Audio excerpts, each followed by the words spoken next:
একটা প্রশ্ন করি, মনে করেন না আপনার ঘরে আগুন লেগেছে, তাহলে আপনি কি বলবেন? আর একটু ধোয়া হচ্ছে, সমস্যা নেই, রাইট? না, আপনি পানি আনবেন, মানুষ ডাকবেন, চিৎকার করবেন, কারণ আপনি জানেন আগুন ছোট থাকতে নিভাতে হয়। কিন্তু অনলাইন জুয়ার ক্ষেত্রে আমরা ঠিক এর উল্টো কাজটা করছি। আগুন লেগেছে আর আমরা বলছি এটা তো শুধুই খেলা। না, এটা কোনো খেলা না, এটা ধ্বংস।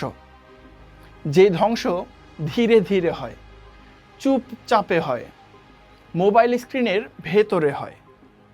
কেউ দেখে না, কিন্তু পুড়তে থাকে ভেতরে ভেতরে। একটা গল্প বলি শোনেন। কক্সবাজারের এক ছেলে, বয়স তার 23, মোবাইলে ক্রিকেট বেটিং শুরু করে। প্রথম দিকে 1000 টাকা জিতে এবং বন্ধুদের খাওয়ায়। নিজেকে খুব স্মার্ট মনে হয়, কিন্তু সেদিন সে ভাবে নাই এই 1000 টাকায় তার জীবনের সবচাইতে দামি খরচ হতে যাচ্ছে। অভ্যাস কন্টিনিউ থাকে, তারপর 6 মাস কেটে যায়।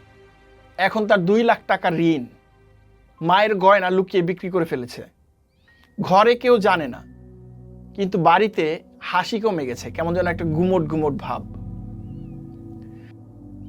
ছেলেটা ঘরের দরজা বন্ধ করে রাখে, সবসময় ভয়ে ভয়ে থাকে। এটা কোনো সিনেমার ঘটনা না, এই ঘটনা বাংলাদেশের হাজার হাজার পরিবারের দৈনিক বাস্তবতা। এই মানুষগুলো হয়তো আপনার আমার পাশে আছে, আমাদের আশেপাশে, আমাদের প্রতিবেশী, কিন্তু আমরা আসলে জানি না যে উনি জুয়ায় আসক্ত। এই অনলাইন জুয়া বা বেটিং জিনিসটা আসলে কি? সোজা ভাষায় বলি, মোবাইল বা কম্পিউটার দিয়ে টাকা লাগিয়ে খেলা। আপনি হারলে টাকা যাবে, জিতলে কিছু টাকা পাবেন। শুনতে সহজ, দেখতে আরও সহজ, কিন্তু খেয়াল করেন এই অ্যাপগুলো আসলে কি চায়। ইংরেজিতে একটা কথা আছে, দ্য হাউস অলওয়েজ উইন্স। ওরা চায় আপনি আসক্ত হন, ওরা চায় আপনি বারবার ঢুকেন, ওরা চায় আপনি হারার পরও যেন বের হতে না পারেন। কারণ আপনি যতবার হারবেন তাদের আয় তত বৃদ্ধি পাবে। 501 টাকা বোনাস। তুই গাড়ি না, ভবিষ্যৎ চালাচ্ছিস। তুমি টাকা কোথায় পেলে? প্রথম জমায় 1.4%। অ্যাপ ডাউনলোড করে পান 58 টাকা। এটা সৌভাগ্য, এটা ভবিষ্যৎ। ফ্রি 1000 টাকা। এটা গেম, এটা সম্পদ, এটা সৌভাগ্য, এটা ভবিষ্যৎ। নানা নামে বেনামে এই অ্যাপগুলো আমাদের আশেপাশেই ঘুরে। প্রথমে রেফারেল বোনাস দেয়, ফ্রি বেটিং দেয়, 1000 টাকা ডিপোজিট করলে 2000 টাকা বোনাস পাবেন এমন অফার দেয়। কারণ তারা জানে একবার ঢুকলে আমাদের পক্ষে বের হওয়া কঠিন। শুরুর দিকে জিততে দেয়, আর আমাদের মাথায় ঢুকে যায় আরে টাকা ইনকাম তো খুব সোজা। আমি ক্যালকুলেশন বুঝি যা অন্য কেউ বোঝে না। সবাই বোকা, কিন্তু আমি অন্যদের থেকে অনেক বেশি স্মার্ট। কিন্তু এটা আমাদের ধারণারও বাইরে যে এই সকল কোম্পানির অ্যালগোরিদম তৈরি করে বড় বড় সব ম্যাথমেটিশিয়ান বা স্ট্যাটিস্টিক্সের ঝানু লোকজন।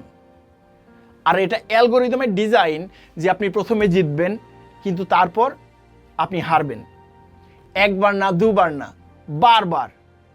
হ্যাঁ, মাঝে মধ্যে জিতবেন যেন আপনি ভাবতে বাধ্য হন এই তো আরেকবার খেললেই সব টাকা উঠে আসবে। অ্যান্ড এটাই তাদের বিজনেস মডেল।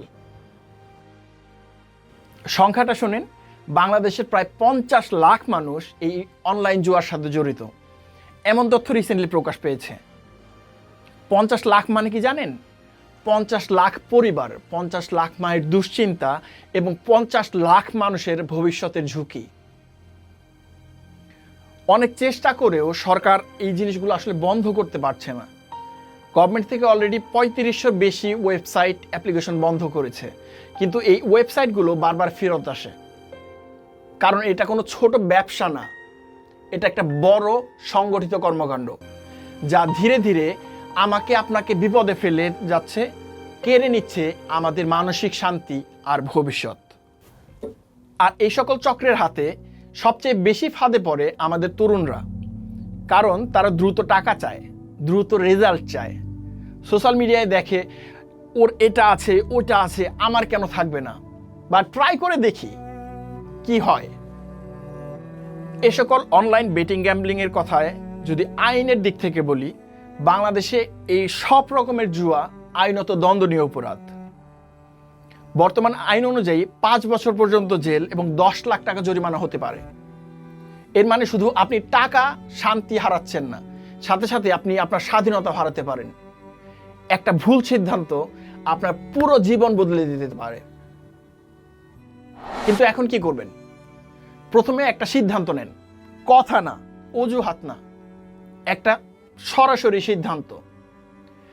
আজকেই ওই সকল অ্যাপগুলো মুছে ফেলেন। এটা ভাববেন না যে পরে করব, পরে দেখা যাবে, কিন্তু এটা আসলে আপনাকে ওই ট্র্যাপে ফেলবে। আপনি পরবর্তীতে আবার সেম কাজটা করবেন। আপনার যদি এটাতে ভয় লাগে, আপনার পছন্দের মানুষের সাথে কথা বলেন। আর যদি মনে হয় আপনি নিজে থামাতে পারছেন না, সাহায্য নেন। সাহায্য চাওয়া আসলে দুর্বলতা না, চুপ করে ডুবে যাওয়াটা আসলে দুর্বলতা।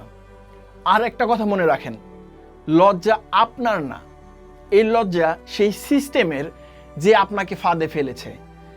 লজ্জা সেই অ্যাপের যে আপনার দুর্বলতাকে ব্যবসা বানিয়েছে। এখন প্রশ্ন, আপনি কি সাহসী হবেন নাকি হারতে থাকবেন? মনে রাখবেন, আগুন যখন ছোট থাকে তখনই আগুন নিভানোটা সহজ হয়।